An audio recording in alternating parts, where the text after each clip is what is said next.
સાણંદમાં ક્ષત્રિય સમાજ દ્વારા પ્રાંત કચેરીએ આવેદનપત્ર આપવામાં આવ્યું હતું. મહારાણા પ્રતાપની પ્રતિમાથી સાણંદ પ્રાંત કચેરી સુધી પદયાત્રા કરી આવેદનપત્ર આપ્યું હતું. અખિલ ગુજરાત રાજપૂત યુવા સંઘના રાષ્ટ્રીય અધ્યક્ષ અને પ્રખ્યાત રાજપૂત આગેવાન અને સમાજસેવી પીટી જાડેજાની ધરપકડના મામલે રાજપૂત સમાજમાં રોષની લહેર ફેલાય છે. યુવા સંઘનો આરોપ છે કે સામાન્ય કેસમાં પીટી જાડેજા પર પાસા જેવી ગંભીર કલમો લગાવી અડધી રાત્રે તેમને ઘરેથી ઉઠાવી જેલમાં મોકલવામાં આવ્યા છે, જેને તેઓ અધિનિયમિત અને લોકશાહી વિરુદ્ધ ગણાવી રહ્યા છે. પીટી જાડેજા સતત રાજપૂત સમાજ અને અન્ય પીડિત વર્ગોની સેવા કરતા આવ્યા છે. તેમની ઉંમર 64 વર્ષની હોવાથી તેમને પાસામાં ધરપકડ કરી શકાતી નથી. તેઓ કોર્ટનો સ્પષ્ટ આદેશ છે. તેઓ પર મુકાયેલા આરોપો બનાવટી હોવાનું સંગઠનનો આક્ષેપ છે. અખિલ ગુજરાત રાજપૂત યુવા સંઘે પીટી જાડેજાની તાત્કાલિક મુક્તિની માંગ કરી છે. તેમણે જણાવ્યું છે કે જો તમને નહીં છોડવામાં આવે તો રાજપૂત સમાજ વિસ્તૃત આંદોલનની ચીમકી ઉચ્ચારી રહ્યો છે. જેકેસી ગુજરાતી સાથે ભરત ઠક્કર, ડીસા.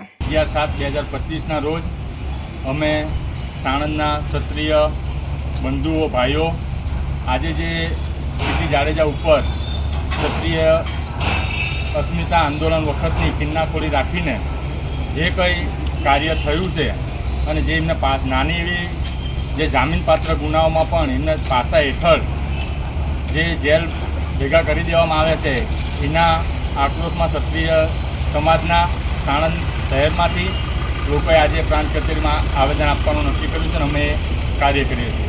જય ભવાની, જય માતાજી. પીટી જાડેજાને ન્યાય આપો, ન્યાય આપો, ન્યાય આપો, જાડેજાને ન્યાય આપો, ન્યાય આપો, ન્યાય આપો, પીટી જાડેજાને ન્યાય આપો, ન્યાય આપો, ન્યાય આપો, ક્ષત્રિય સમાજને ન્યાય આપો, ન્યાય આપો, ન્યાય આપો, ક્ષત્રિય સમાજને ન્યાય આપો, ન્યાય આપો, ન્યાય આપો, ક્ષત્રિય સમાજને ન્યાય આપો, ન્યાય આપો, ન્યાય આપો, રાજપૂત